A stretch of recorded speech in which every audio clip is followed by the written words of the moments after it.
listen, come to London, innit? If it's real, come to London, innit? Yes. Bernardo Broku, yeah. Nicholas K, podcast point guard, what's goody? Cam, aka the man who's on the And naturally Ken, aka Darkskin Steve Nash. Let's get it. What's good? How you man doing? You right, yeah? Who do you have today? Bro, you know what? Hold on. We'll get to that. We'll get to that in a second. But first of all, can't forget our one and only Mr. The man with no cam, well, with one cam. The man, Mr. No Face, no case. What's good, bro? What's popping, guys? What's popping? All good, bro. All good. Right. Now let's get into no it. introduction. Oh, man. You know what? When we booked this guest, you know, you start thinking of introductions. I was trying to think of one, because I really want to, this is like our third guest. I think so. Our third guest, something like that? Yeah. Big up the most important guest as well, by the way. Big up E-Man and all the other man that's been on. But Jumps. I mean, compared to this brother, oh man. All right, so he is pushing the flag for British basketball. To say he is personally someone that deserves a lot of respect, deserves all the accolades. All heads must bow. All the flowers in the UK basketball community. The mission is, we'll get into it, but his mission is similar to ours, and just in a different way, from a different angle. But we'll get into that. But the intro is done. The man behind Hoopsfix, the legend, British basketball pioneer, Mr. Sam Nita. Yeah! Welcome, Sam. Welcome. Thank you very much. Thank you for that intro. I am very humbled and honoured to be here with you guys today. Nah, honestly, this We is appreciate you coming all the way down. special. This is special. We'll get some quick cheers. Oh. Cheers to Sam. This is true. This is what we do. Can you cheers yourself? Yeah, you can. Yeah. You can cheers yourself. Yeah. And then lastly, of course, Hassan covering you. Thank you for the delicious beer and the delicious venue. Come get some wings. Come enjoy some basketball. You know the vibes. This is where it is. Yeah, this is the home of American sports, including basketball. There's a lot of UK Hoot fans, so this is where we'll be watching the games when the season starts, which is very soon. So come true. But yes, my man, how we doing? How you doing, Doing good. This is, I guess, the recovery period after the mad summer at the moment, so things are a little bit quieter for me compared to the last 4.5 months. For sure. And yeah, just trying to get used to the season change, the rain, Yeah. getting darker earlier, the cold, and debating whether or not I can face another winter in England. How would you? I know I did your intro, but how would you describe yourself? And you don't have to be humble. This is Banana Broku. Be yourself. Be yourself. Well, I mean, when I intro myself on my own podcast, I'll say that I'm a full-time British basketball advocate. That's kind of like an all-encompassing way of saying what I do. Yeah. I think it's hard to point to an individual role because it obviously is spread across a whole bunch of different things. Whether it is, I guess officially, I'm classed as a journalist in many people's eyes because of the sort of the editorial stuff and the writing and the reporting stuff that we do. But then, of course, we do events. We do consultancy stuff, working with brands. We do event management for other people. It's just all a whole load of basketball stuff. That's kind of, if someone asks me what I do, I say it's just a whole load of basketball-related things. That's crazy. And can you remind us of the name of your podcast for those who don't know? It's just the Hoopsfix podcast. I got a quick one. Go for it. So you started 2010. Yeah, 2010 was the official launch of Hoopsfix. 2009, I started what became Hoopsfix. What made it tick? What gave you the itch? What made you think, you know what, I need to start something here? Well, I mean, when I was growing up, I wanted to be in the NBA, like every other kid. I Been there. Yeah, genuinely thought I was going to the NBA. Would have nobody tell me otherwise. And then I think by the time I got sort of 19, I started realizing it wasn't going to happen. It wasn't even close. Now, many years later, I can look back and realize just how deluded I was. But I knew I wanted to do my own thing. So, even though technically an NBA player, you're not self-employed, there's a level of freedom there of doing what you love. And so the original plan was to be a strength and conditioning coach. Okay. But coming out of university, There was very little roles that was like 2008, so a long time ago. But in that sort of time, sports science wasn't as big as it is now, and strength and conditioning, especially in the UK, was not big. So I ended up getting into charity fundraising. That was my first job out of university. And while I was doing that, I was trying to work out what am I going to do. Like, this isn't what I want to do. This is just to pay the bills and to kind of keep me busy. And the original plan was to set up late night scrimmages for kids. Okay. At that time, and even now to this day, obviously in London there are all these issues with gang crime, knife crime, all of this stuff, and there have been similar stuff, pilot studies that have been done in the US that have shown a reduction in crime rate, that coincided with running sort of late night basketball scrimmages. So that was the idea, and as part of running these scrimmages, I wanted a website that was going to sort of serve as the marketing tool. So I was like, well, if I produce some cool content on a blog. People will come to the website to look at the content, and they'll see we're running these scrimmages, and that's what will get people through the door. So I went to a few tournaments that summer, filmed them, put together highlights, put them on YouTube. Started getting messages being like, what other events are you going to? What else will you be covering? And I just thought, you know what, like maybe this is what I should be doing, and maybe this is where all my focus should be. For me, growing up, I had no idea about British basketball. I grew up in Eastbourne on the southeast coast near Brighton. Was very much in my own little bubble. Had no idea that we had national teams. I had no idea that we really had a professional league. I had no idea that we had players playing in the NBA at that time. And so I thought, you know what, like I'm going to try and be the media platform that I would have liked to have seen when I was younger. And so that summer I was filming, putting up highlights and stuff, and then sort of rebranded. And then January 1st, 2010, that was when Hoopsfix was officially launched. Like Ball is Life before Ball is Life, in a way. It was coming just around the same. Ball is Life was 2007, I think. But it was all that era. I tell you what, Ball is Life Hoop Mixtape. We all used to be on a message board together called Mixmakers, called Mixmakers.net. Oh, wow. And so all of the guys now that are doing this stuff, we used to make highlights of NBA players, make mixtapes, and put them on there. And that was the only place back then. This was before YouTube was big, and it was before YouTube even existed. Yeah. That was where we used to be able to get NBA footage. So we'd go on there, download footage, download games, clip them up, put together highlights, release mixtapes. That was kind of like we all kind of came up at a similar type of time. That's special. In the same message group as well. That's insane. Yeah. And they do so much for the basketball community as a whole. And of course, you were saying that this summer has been probably the busiest that you've had. And we know why, but we want to let you tell the people what you accomplished this summer.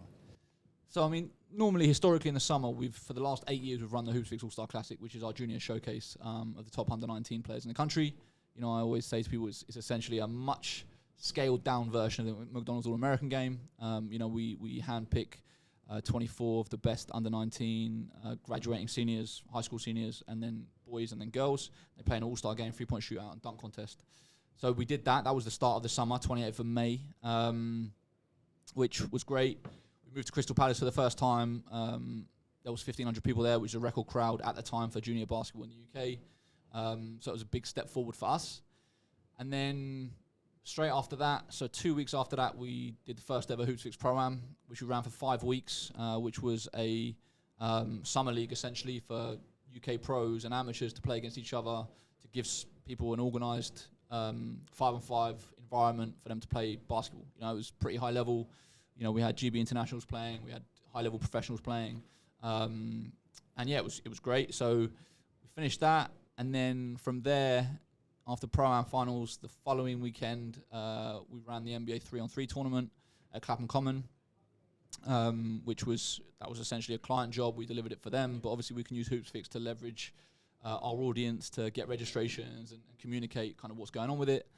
After the NBA 3-on-3, we then started 5 weeks of activity at Clapham Common, which is the basketball court we renovated last year with Foot Locker and the NBA and Basketball England.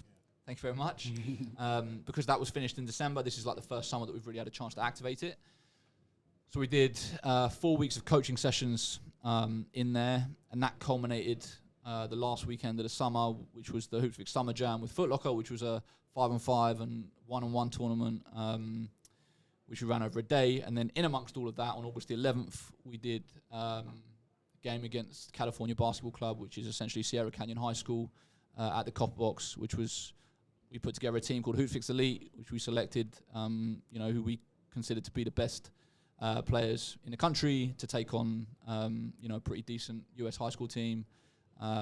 We did a little training camp sort of the week before, so we played Montana State on the Monday because they happened to be in the country, and then we were practicing for 4 days beforehand, and then sort of had the game. So yeah, it's been a mad summer. Like, I think I did the numbers a couple of weeks ago. We've had over 800 participants and 10,000 spectators for everything we've done. So I think for a relatively small independent organisation, Crazy. It was a big step forward for us for sure. And hold off there, because you mentioned obviously the big event, against US Elite, UK Elite. We were there, by the way, so well done on that. That was crazy. Did you expect that turnout? Because I had my eye on your Twitter page because I had to keep the notifications on. I didn't want to miss. We didn't want to miss the the ticket drop and stuff. And then your team was tweeting sold out, crazy. Da-da-da. Was you genuinely shocked at it, or was it like, was that the Because I wasn't sure that we would sell it out. Like the conversations I'd had with and also because the tickets went on sale so late, which was kind of out of our hands. So the tickets went on sale, I think, 9 days before. And obviously the Copper Box is 5 and 5, just a little over 5,000. And so we announced it a few days before tickets went on sale. The response to the announcement made me think we've got a shot, because I've never seen anything like that in anything that we do. Telling us, boy.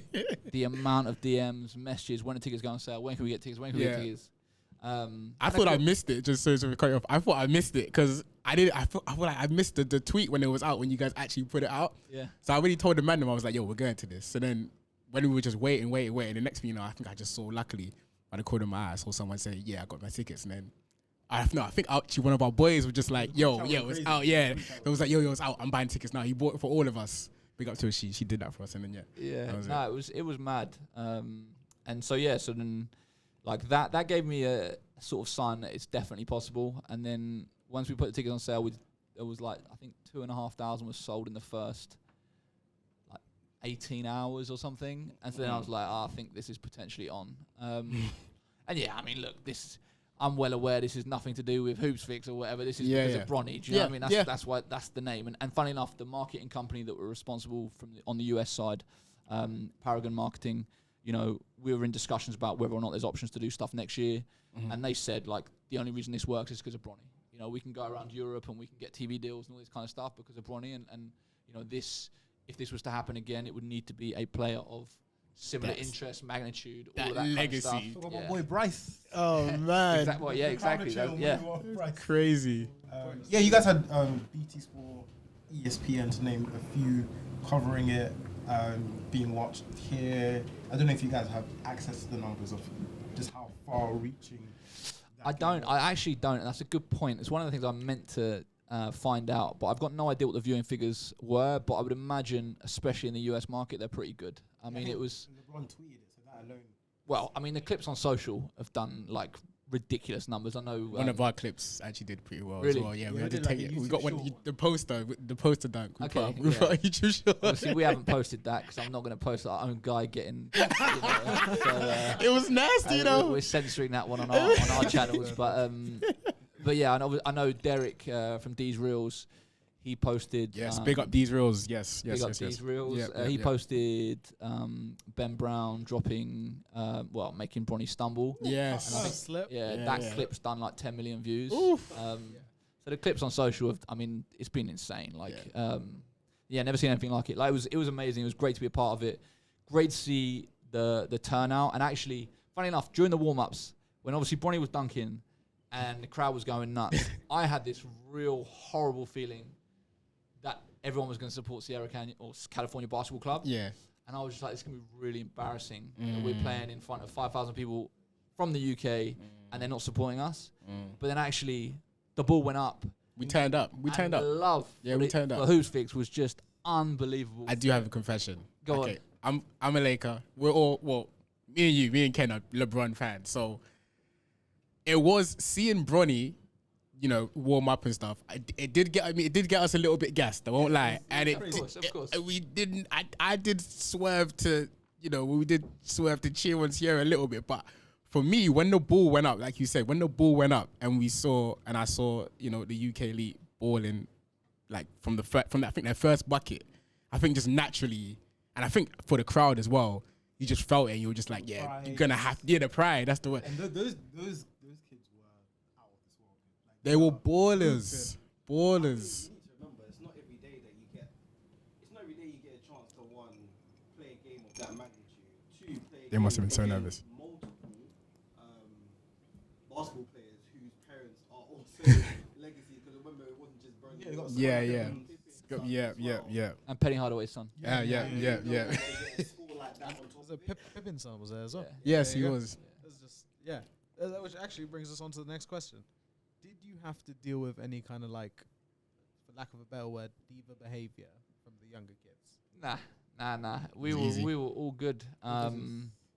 Yeah, like really the American. I mean, basically Paragon Marketing were managing it all on their side. We only managed the Hoopsfix side. I mean, we sorted out the game operations staff as well. But really, like it was pretty much their event because it's the Axe Euro Tour. They obviously London was one stop on it, and then they went to Paris, and they went to was it Milan or Rome? Yeah, I think it was Milan. Yeah. Was it Rome? Yeah, maybe Rome. Actually, you're right. So yeah, like it was proper chill. I think everyone was respectful.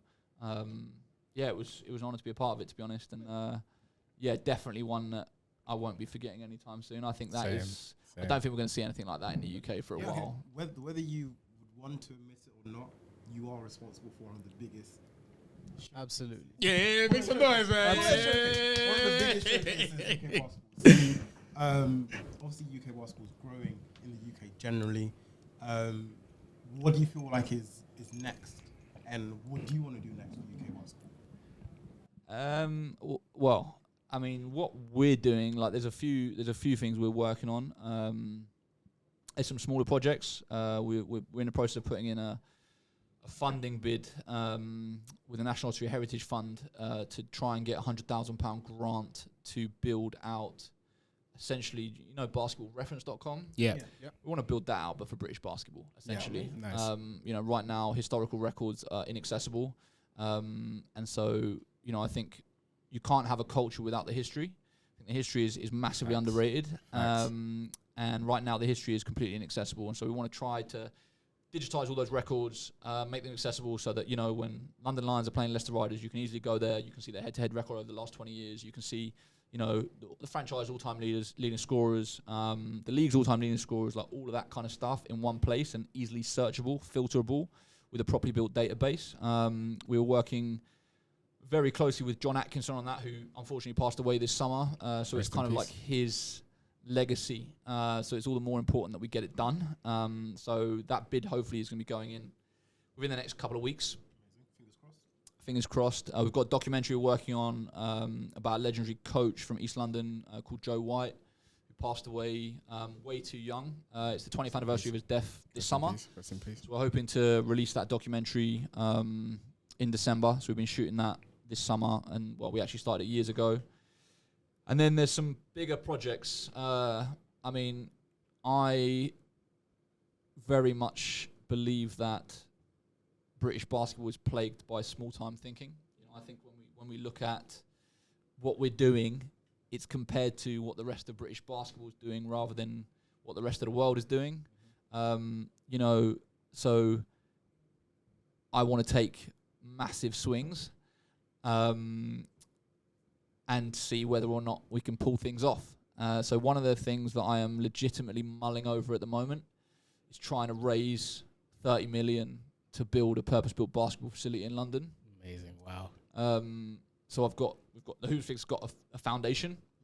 So we've kind of had this discussion with the board about potentially trying to take these bigger swings and what that would look like. And I think it's something that when I look at all of the things I could do to impact the game and leave the game in a better place, I think that's probably the biggest thing I could do. I think it would change everything. And so it's like, why not? Like, no one's ever tried. Like, no one's really legitimately ever said, okay, let me try and, pitch to investors, 30 million.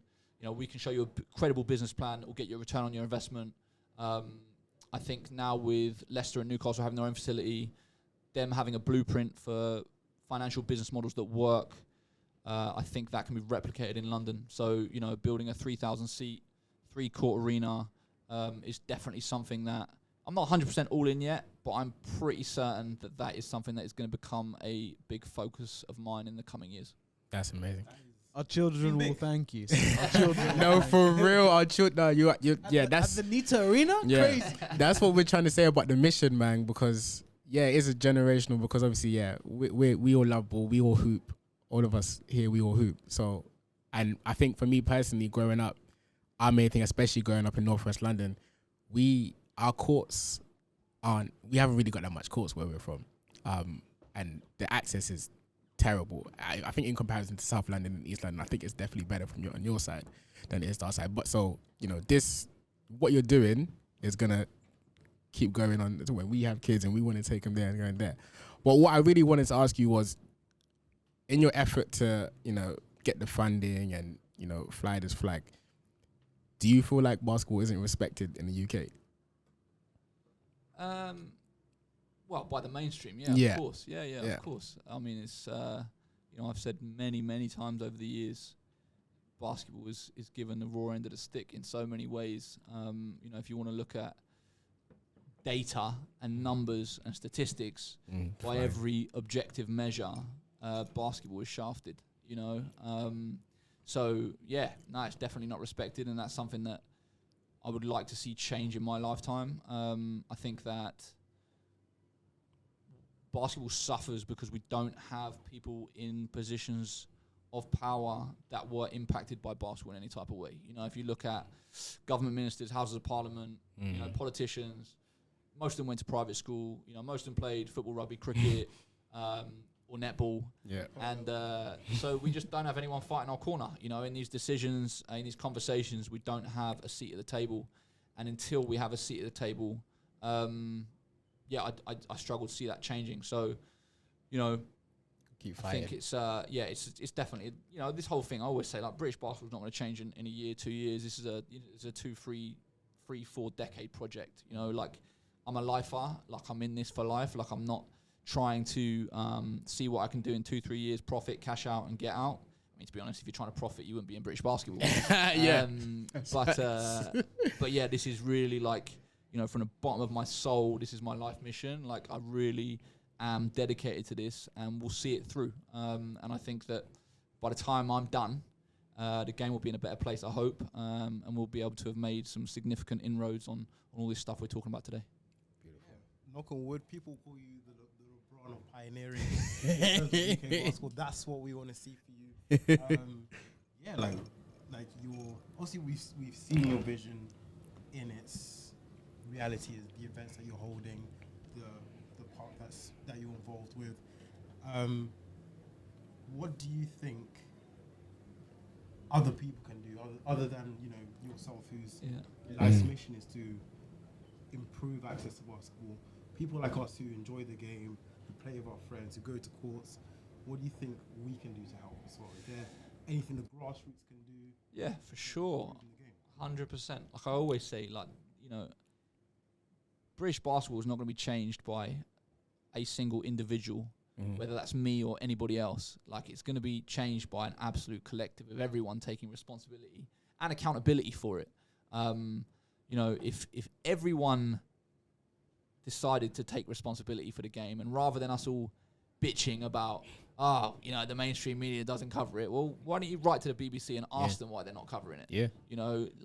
I think in this social media age, people are too caught up with thinking that sending a tweet is doing something. Like, that's not doing anything. That's facts. Social media is not doing anything. Like, I like that. Get out from your room, get away from your keyboard, and actually go out into the real world and have conversations, and try and push this thing forward. Like, I'm no smarter or intelligent than anybody else. I just am taking action. And to be honest, all of this stuff I'm doing, do you think I had any clue how to do any of it when I started? I've never run an event before. I don't have any qualifications in running events. I've got no qualifications in raising sponsorship.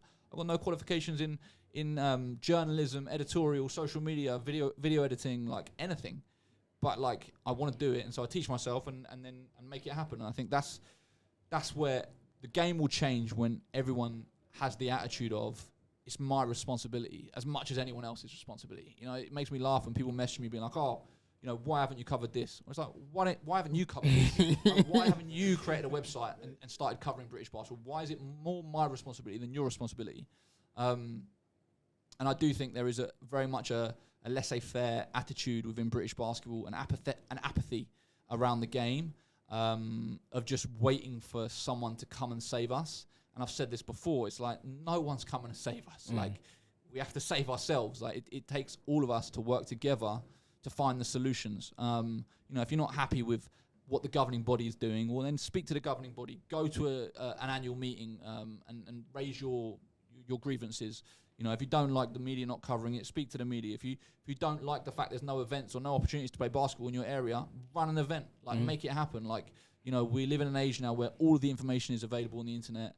You know, for anything you want to do, it takes literally 5 seconds to do a Google search, and all the information is there.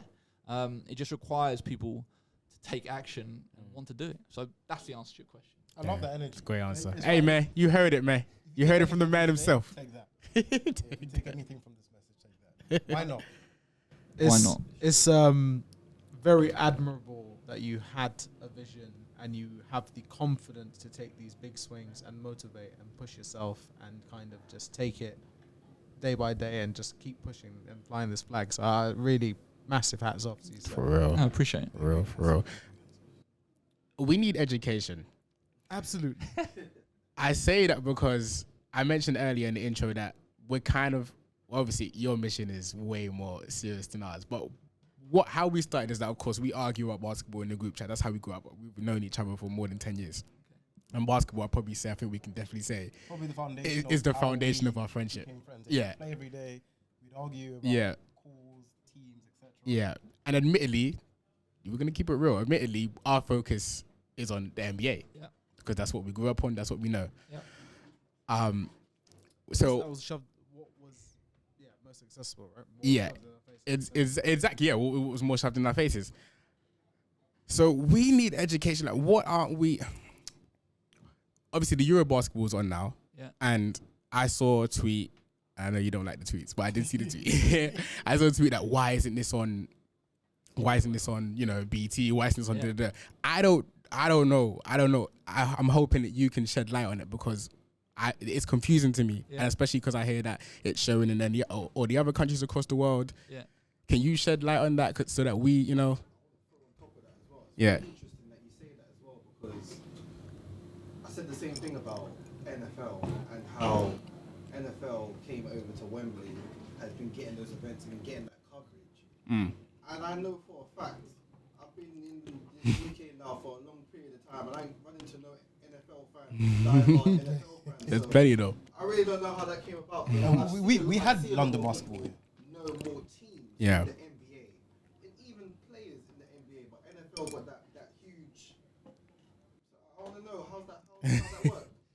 I mean, I think there's like, going back to what I was saying earlier, like, one is that we don't have decision makers that have a basketball background. So there's no one at the head of the BBC that's like, surely that's even aware that Eurobasket is happening right now. But that's like, surely, like the British basketball team. Yeah. I mean, like, Sky still show it. Sky Let me show. ask you this, yeah? Yeah. You consider yourself a basketball fan. Yes. Yeah. Can you name me 5 members of the Great Britain national team? Ovi, and that's it. There's your answer. Yeah. And you consider yourself a basketball fan. Yeah. If I go out in the street and I go up to a random person that's not a basketball fan, Yeah. and ask them that question, Yeah. they'll have 0. No one will know. I feel you. And basically, we're not in the mainstream until people can even start to begin to get close to an answer to that question. So, like, that's how far off we are. Like, and it's not just, you know, obviously I put you on a spot there. Yeah, no. If I go to a under 16 club and under 18 club, kids that live and breathe basketball, say, name me some members of the Great Britain national team. Can we have a conversation about who the top 10 British players are of all time? No. It might give you a cheeky luau dang.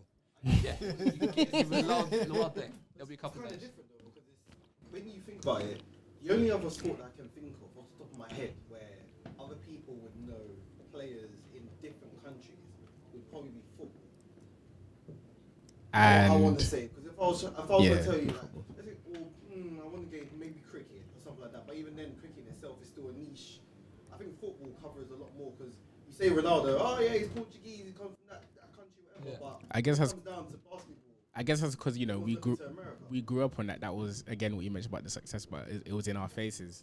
Yeah, but but I guess now half of the GB team that were at Eurobasket playing the BBL, so it's not like they're playing abroad. yeah, Like they, in the run up to the Olympics, they're all based abroad. So that would be an easy argument to make. It's like these guys have left. A lot of them leave when they're 12, 13, 14 years old, and then they're not back until really national team activity. So,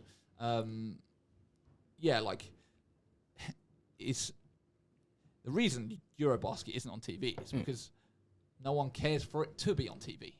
Basically, do you think that if enough people in the UK were complaining about it, they would start considering it? I mean, it does blow my mind that you can get darts and this is what I'm saying. In the grand scheme of things, it's just weird. It is weird. But again, and I say this to people all the time. Basketball is the second most popular sport in the world, right? Yep. So the UK is an anomaly, and people don't understand that. If you ask someone, what do you think about basketball? They're like, it's an American sport. But no, it's actually a global sport. But like you say, like you go to like European countries, like even like Serbia, Greece, like die-hard basketball fans, and like I consider myself a huge basketball fan. I play when I can, watch it whenever I get the opportunity. But I know for a fact that their coverage on their home players is huge in comparison to what we get. Yeah. And yeah, like you said, it takes effort to actually, if you want something, it's a go. But it needs to be shoved in your face. Like you need to be able to, you need to just turn on the TV and see, Leicester Riders won this weekend against Newcastle Eagles or whatever it is. And unfortunately, there is at the moment, if you want to be a British basketball fan, you have to seek out the information. And until that changes, then I think it will continue to struggle. And also the other thing I was going to say on why Eurobasket isn't on TV, it's like part of it is down to the TV stations, which when we talk about the BBC, which is taxpayer funded, which is there is a Great Britain national team competing at Eurobasket. Of the 24 teams at Eurobasket, the only one without a TV deal in their local market was the UK. So the BBC's kind of dropped the ball a little bit there. But the other thing is, the sport has been historically plagued by mismanagement and bad governance upstairs. And was there anyone within the federation going to the BBC and having that conversation, or going to any TV network and saying, we've got, the Eurobasket is basically the second biggest tournament in the world outside of the NBA. Really, some people might argue the World Cup, but I'd say that the quality of teams, Eurobasket is far more competitive. Yep. And so it gets, probably a bit more interest. Actually, maybe not, because the World Cup will get interest from Asia and other continents. But anyway, either way, the level of basketball is the highest. Yeah. So it's second biggest tournament in the world. The federation should be having those conversations. There should be somebody that is responsible for trying to make that happen. So, as much as, the BBC or whatever TV network didn't show it, also I think the questions have to be asked of why the federation hasn't made that happen. BT Sport are going to show Bronny, but they're not going to show the Great Britain national team at Eurobasket. I mean, come on. What a headline. It's just ridiculous. So I think that if there was someone, you give me a six month running time, 6 months, and say, okay, your job is to get us on TV for Eurobasket, I would bet on myself that I could make it happen. I think part of it is it's like just hoping. I think on the federation side, they're just hoping that the TV stations are going to take it, rather than actually being proactive and saying, okay, what do we need to do to facilitate, to ensure that we get some level of TV coverage. Why when you're talking about the TV coverage, is it mainly with BBC? Because obviously we've got like ITV Channel 4, and I think Channel 5 even at one point had NFL games, so talks could go on over there. What's the difference? It could be anyone. I'm just naming BBC because they've done some basketball stuff in the past, and obviously they're the most prominent. When you're talking about free to air, like they're the ones that you'd want. See, I mean, I for one, as a basketball fan, feel like I've learned something. Yeah. Today, and I hope obviously people watching have learned. It's all like I feel a bit. I know what you're gonna say. Yeah. I feel that too. Yeah, I feel a bit. This is why we really wanted to get you on. I think when we started this pod, our whole thing was we want to drive because we wanted to bring UK hoop fans together, and just kind of show that, you know, 'cause some people think, oh yeah, why are you watching basketball? You're not from America. So our whole thing is kind of changing the narrative. But then I think collectively now, once we started and we're getting things going, you know, we see British basketball in the corner of our eye, and we're like, yo, why aren't we doing much to support that and stuff? We used to do NBA coverage. We did it for a couple, maybe a year, 2 years, and it's the easiest traffic I've ever got in my life. Like the numbers went crazy because we're a Google News source, so we come up in Google News results if we were to cover anything, which jumps us straight to the top of the search rankings. But after about a year of just chasing numbers, which actually don't mean anything really in the grand scheme of things. Oh, you know, you got 10,000 views. Well, what does it actually mean? It doesn't mean anything apart from being able to say that you got 10,000 views, right? You're right. After however long doing it, it was like, I'm never going to be able to do this better than the journalists that are in the States, that have access to the players, that have access to the games. And to be honest, the NBA doesn't need any more coverage. And then I'm like, what I care about and what I want to see is British basketball grow and more people care about British basketball.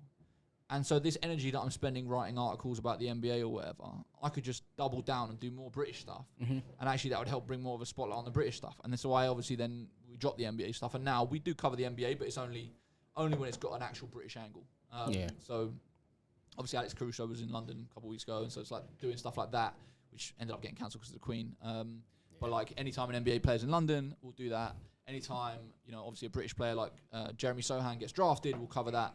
But like on a day-to-day talking about NBA results, NBA highlights, just random generic ones, we decided to move away from it to just focus on the British thing because that's what no one cares about, basically. It's like, you know, we can get exclusives that no one else can get because no one's even trying to get them. So it's like, it's like a nice little niche that we filled out. But I encourage you to come and join the party.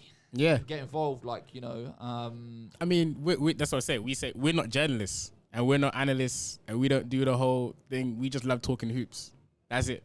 That's what we do. That's how it started. And like Nick said, like, we just talk hoops. Our mission from the start was, like, we've got our group, our internal community of hoop fans that we play with, that we watch games with.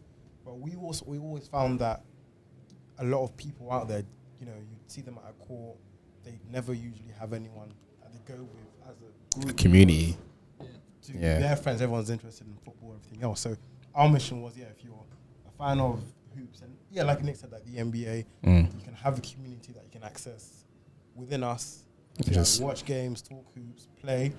I mean, even here we hosted a quiz night here. And a lot of people came by themselves.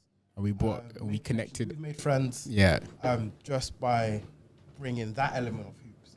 Like you said, the next level would be, okay, fine, we're discussing abroad hoops, but let's get to the nitty gritty of what we have here. Let's write them letters to the committees, man.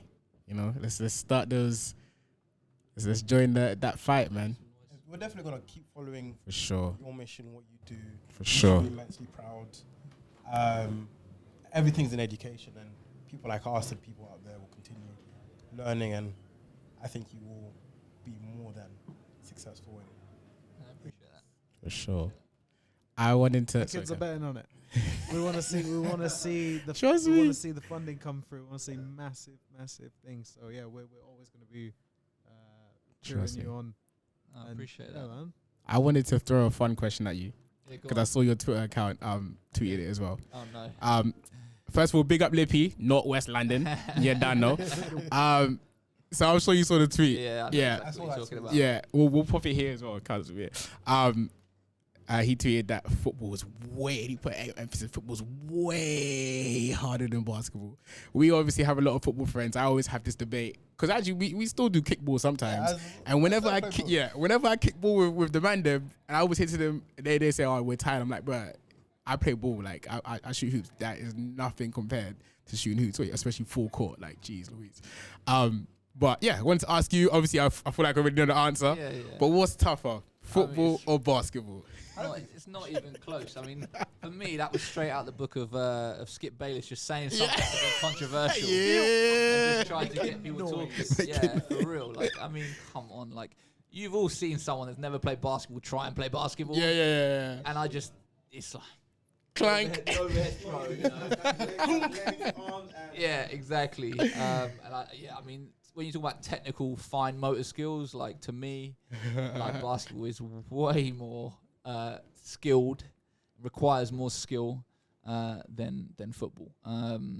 Yeah, I mean, I think if you were to take 10 basketball players and play them against a football team, I feel like they would do better in football than the football players would do in basketball. And I think that's the answer to your question. Nice. And nice. Just to add on to, so obviously I feel like there's a massive skill gap. And I appreciate, the football pitch is huge, but you have 11 players on each side. Yeah, man. The whole premise that you get time to rest. The basketball court is the size of the 18-yard pitch or however big it is, that it takes less physical toll. You clearly haven't played a game in your entire Ask Ken how many. Ken's got a surgery booked next year, I think, for his dislocated shoulder, man. I'll be back. My boy fighting, man. I'll be back. My boy fighting. He's been fighting that since year 10. Double-digit shoulder dislocations. and I'm not over He's not exaggerating. He's not exaggerating. He's a soldier. Times. But yeah, that's the way you call love for the game. It doesn't keep him down, man. Don't keep him down. Yeah. Another question for you on your hoop side. When you were growing up, dreaming of the league, 16, going to a court, was your sight, nobody could guard me? Oh, yeah, of course. I mean, And could anybody guard you? Yeah, I mean, I was not good. Like, I thought I was good. I thought I was good. But, like, now, I've been doing this 13 years. I've seen what a 16-year-old looks like who makes the NBA. I've seen what first-round picks look like before they make the NBA. And for me to even think that I had a shot is just so deluded. So yeah, I mean, I was basically a 3-and-D guy. Like, I could shoot, which I still think I can shoot a bit. I still take myself in many shooting competitions. Jeez. And then I just play one-on-one defense. That was it. I like that. That's a little challenge in this. Hey man, we have to talk to you, man. Let's get some games in, man. Let's get some games. I guard you, man. I like you up. I saw your shooting competition on YouTube. And I literally was like, it's a problem. Nah, this is not. That's a dub. We've changed since then, man. We've changed it then. We've done some Chris Brickley drills, man. Man. Have to work on your game a little bit if you want to play me in a shooting competition. You're gonna shoot like that. It's a challenge. It's a challenge. Easy W for me. It's different on the stage. You know what I'm saying? It's different on the stage. When there's lights on you, we'll see. Yeah, man, the camera wasn't rolling the first time. Man. Yeah. They deleted my footage. Oh my goodness. I guess. A quick one. Yeah, sorry. go for it. Who's the first guy you saw and thought that kid's gonna make it? The first one from the UK. Yeah. Was Ryan Richards. Obviously, he did get drafted, and I think many people would say, himself included, he should be in the NBA and should have had a long career in the NBA. Like, he is legitimate NBA talent. Then the other one. So when I started, there was two. There was him, and then there was Devin Van Ostrom, who's just signed with London Lions this season. And he, as a 15, 16-year-old, was unbelievable. Like, really unbelievable. And I know he had NBA scouts looking at him at some point. He signed a deal in Spain with Baskonia when he was, I think, 14, 15, like a multi-year deal. Has played abroad most of his career. This will be the first sort of real stint that he's done in the BBL this season. He's obviously been with GB at Eurobasket. But as a 17-year-old, he played GB under-20s as a 17-year-old, and at the under-20 championships was one of the best players there. Was just incredible. Search his name search Devin Van Ostrom mixtape Hoopsfix. Got it. And you will see the summer of 2011. Like the highlights are ridiculous. But yeah, so those two. Amazing. I guess we'll wrap up soon, but I wanted to just quickly to go back to the future plans for Hoopsfix. Please just, I know in your own words, what you guys got coming up. Yeah. Well, you can find me at Hoopsfix on every single social media platform. We're pretty much everywhere, where we will churn out British basketball content as much as humanely possible. And then it's continuing to grow this thing. You know, we're already in conversations for next summer, trying to work out what the schedule's going to look like. Obviously, the documentary coming, funding bids going in, and then seriously considering this facility project and seeing whether we can get somewhere with that. We've got a full merchandise range coming as well, which hopefully is going to be out before. Yeah, I've been looking at that band still. Little band. Something. Yeah, we've got like tracksuits, t-shirts, socks, yes, sir. Headwear, like the whole lot. Hopefully by Christmas, high grade, high quality stuff, and we'll donate a percentage of all of those profits to the foundation to then give back to the game, raise proceeds to do court renovations, run events, do the stuff we do in the summer. So, yeah, hopefully it becomes a whole little ecosystem that feeds into each other. Keep it locked. Keep it locked. We're gonna get ours, man. We're gonna get ours. Put it out. We're gonna be kitted out. We're joining the fight with you, man. It's official. We're joining the fight with you. Mr. Sam, thank you so much. No, thanks for having me. For being with us. No problem. We wish Hoopsfix all the best. Thank you. I wish you all the best as well. Thank you, brother. Thank you, brother. I'll see you on the court as well. Hey, yeah, we'll see you on the court, man. And you guys know what taking that L. My ankles. And you guys know what it is, man. Banana Bro Crew, like us on Twitter, follow us on Twitter, subscribe to the YouTube, and we'll be here for the next one. Banana Bro Crew. It's